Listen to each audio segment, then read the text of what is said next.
Hello students, आज जो हम टॉपिक पढ़ने वाले हैं तो वो जो टॉपिक आ जाता है वो आ जाता है हमारा भेषज कल्पना। ठीक, भेषज कल्पना क्या होती है ये हम सेकेंड ईयर में पढ़ते हैं। इसमें क्या होता है, इसमें मेडिसिन की प्रिपरेशन होती है कि कैसे बनाई जाती है, कितनी अमाउंट में कौन सी चीज़ लेनी चाहिए, तो वो सब हम क्या पढ़ते हैं भेषज कल्पना में पढ़ते हैं कि कितने टाइप्स की होती हैं कि उसको चूरन में ले सकते हैं, अवले में ले सकते हैं, तो वो चूरन अवले या स्नेह या तेल पाक तो वो कैसे किया जाता है वो सब हम किस में पढ़ते हैं भेषज कल्पना में पढ़ लेते हैं। तो सबसे पहले आ जाता है कि इसमें क्या बोला गया कि अथर्व वेद को है भेषज वेद और बीशक वेद बोला गया है। अब अथर्व वेद क्यों बोला गया है, बिकॉज जैसे जो हमारे वेद होते हैं ऋग्वेद, यजुर्वेद, सामवेद और अथर्व वेद, जो अथर्व वेद होता है उसमें क्या होता है कि बहुत सारा पार्ट मीन्स अगर हम कंपैरिजन करते हैं बाकी वेद से तो बहुत सारा पार्ट क्या है अथर्व वेद में से ही मिलता है। ठीक, नेक्स्ट अगला आता है कि इसकी जो भेषज कल्पना को क्या है, भेषज कल्पना का वैज्ञानिक वर्णन सब प्रथम कहाँ मिलता है, तो वो आ जाता है चरक संहिता में।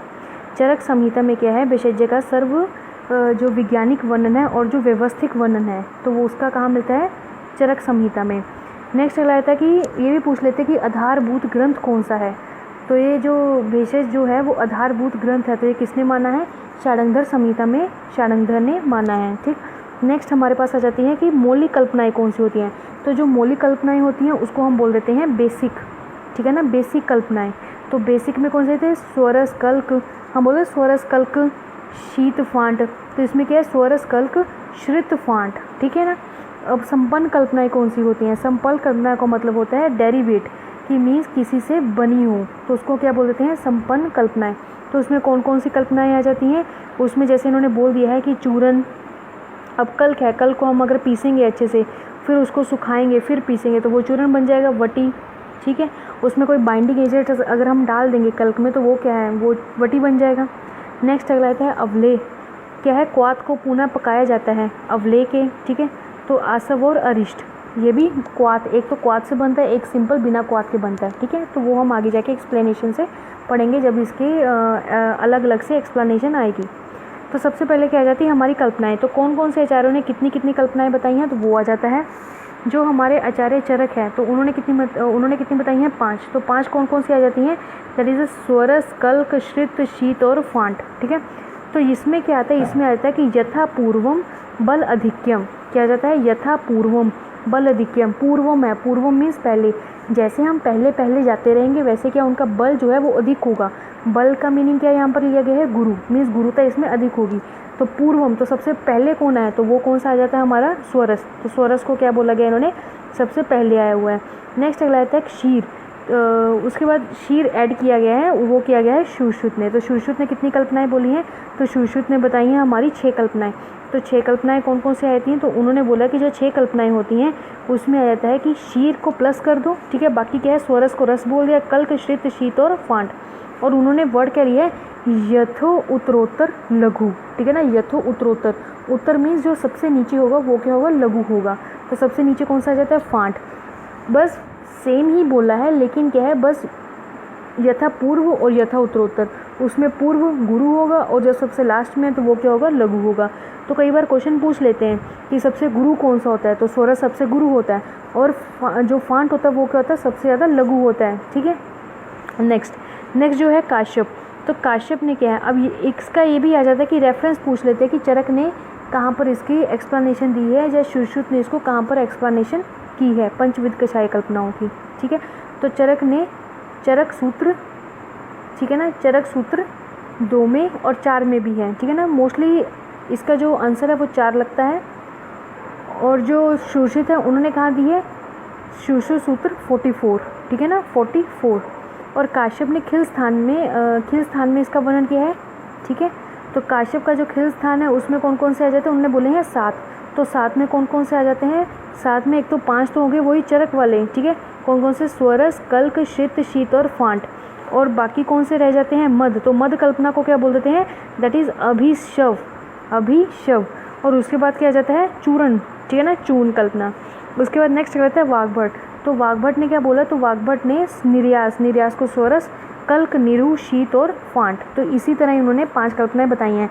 बस सुश्रुत ने ऐड किसको किया है, शीर कल्पना को, और काश्यप ने किसको, दो कल्पना को ऐड किया है, वो आ जाते हैं मद मीज अभिशव, और कौन सा आ जाता है चूर्ण कल्पना। ठीक है, नेक्स्ट अगला आता है हमारे पास जो औषधि होती है, औषध द्रव्यों में नामकरण का आधार अगर करना हो, मतलब जो औषधियाँ हम रखते हैं तो उनका जो नामकरण होता है वो किस किस के आधार पर हम कर सकते हैं। तो सबसे पहले आता है द्रव्यों के नाम पर। तो द्रव्य के नाम पर मीन्स क्या आ जाता है कि जो हम द्रव्य उसमें डाल रहे हैं, जो मेन कंटेंट होगा तो वो हमने मान लिया कि ये इसका क्या है कर दिया। जैसे फल त्रिकादि क्वाथ, तो त्रिफला इसमें डाला होता है। चित्रकादि वटी, तो चित्रक इसमें मेन कंटेंट है। पुनर्नवा मंडूर, पुनर्नवा इसमें आ गया, ठीक है। तो रोग हंता के आधार पर क्या बोला गया है, ग्रहणी। अब रोगों के आएगा ग्रहणी, ठीक है ना, ग्रहणी गजेंद्र, ठीक है ना। कुष्ठारी, तो कुष्ठ आ गया। ज्वर मुरारी, तो ज्वर आ गया, ठीक। निर्माताओं मतलब किस किस ने बनाया है उस पे, जैसे लवन भास्कर चूर्ण, तो किसने दिया है ये, भास्कर ने, ठीक है। अगस्त्य हरित की, अगस्त्य ऋषि। नागार्जुन, अब तो नागार्जुन आ गया, ठीक है। इसके बाद नेक्स्ट इसके बाद आ जाता है हमारा इधर नीचे, हाँ, तो इसमें आ जाता है कि प्रथम सेवन करता, कि जिसने वो चीज़ पहले से प्रथम सेवन की है उसके नाम पर। तो जो च्यवनप्राश, इसमें बोला जाता है कि जो चौवे ऋषि थे तो उन्होंने क्या है सब प्रथम च्यवनप्राश का फर्स्ट टाइम उन्होंने प्राश का उल्लेख किया। वो जो प्राश था उसको क्या है उन्होंने लिया था, सेवन किया था, इसलिए उसका जो नाम पड़ा तो वो क्या पड़ गया, च्यवनप्राश पड़ गया, ठीक है। उसके बाद नेक्स्ट आ जाता है कि औषध एवं गुण एवं प्रभावकारी, मतलब औषध के गुण और उसके प्रभावकारी जो उसका प्रभाव पड़ता है। अब क्या आ जाएगा, चंद्रप्रभा, ठीक है, चंद्रप्रभा हो गया। उसके बाद नेक्स्ट अगला आता है कि मेद, मतलब कि मद, मतलब मद को उत्पन्न करने वाला, मदांतक मोदक, ठीक है। उसके बाद आरोग्यवर्धनी वटी बताया गया है। जो मेन इंपॉर्टेंट है वही है, पेपर में ऐसा कुछ नहीं आता लेकिन फिर भी यहाँ लिखा है तो उसको पढ़ लेते हैं। काल और ऋतु के अनुसार क्या बोला गया है, पुष्प नख चूर्ण। अब होता है ना कि पुष्प का जो नक्षत्र निकला है तो वो चीज़ उन्होंने बोली गई है। उसके बाद नेक्स्ट आता है आकृति के आधार पर। तो आकृति के आधार पर कजली, परपटी, रस, माणिक्य और स्वरभंग आ जाता है, ठीक। प्रमुख द्रव्यों के आधार पर योगराज, गुगुल, मीन इसमें मेन कंटेंट कौन सा आ जाता है, गुगुलू आ जाता है। उसके बाद देवताओं के अस्त्र शस्त्र के नाम पर, अब अस्त्र जैसे सुदर्शन हो गया, ठीक है ना, सुदर्शन चूर्ण और ग्रहणी गजेंद्र। उसके बाद नेक्स्ट अगला आ जाता है हमारे पास निश्चित रोग में रोग हंता के आधार पर, ठीक।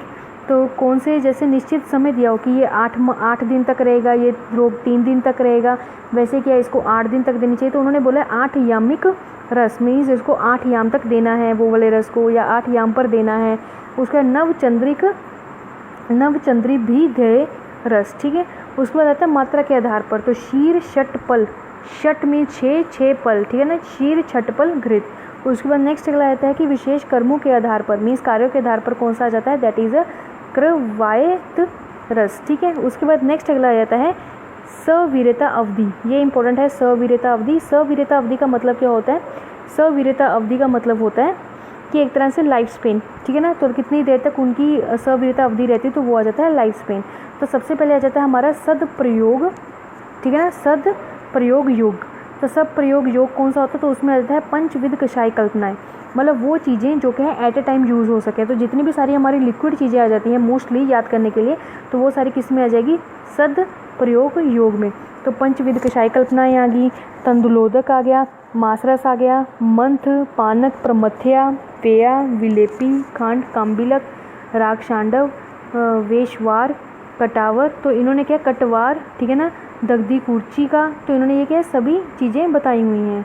तो ये सारी लिक्विड चीज़ें ही हैं, ठीक है ना। उसके बाद क्या आता है कि शीर पाक, कवल, गंडूष, तर्पण, पुटपाक, वस्ती द्रव। तो ये सारी चीज़ें क्या आ जाती हैं, सदप्रयोग करने वाली होती हैं। उसके बाद आ जाता है नेक्स्ट कि 4 से 6 मास वाली कौन कौन सी होती हैं। तो 4 से जो 6 मास वाली होती है उसमें कौन कौन सी आती हैं। तो इसमें घृत पाक लिखता है, तो घृत पाक और तैल पाक जो होता है वो 16 मंथ होता है, ठीक है ना, यहाँ लिखा हुआ है 16M, तो मीन्स 16 मंथ, ठीक है। उसके बाद जो 4 से 6 होता है तो उसमें सारी खट्टी चीज़ें आ जाती हैं, सत्तू, अम्ल संधान, क्षार सूत्र और धूमपान, ठीक है ना। हेलो बिट्टू की हाल चाल है। नमस्ते। हाँ ठीक है, मैं क्या देखा बिट्टू का फोन नहीं आया, कितने दिन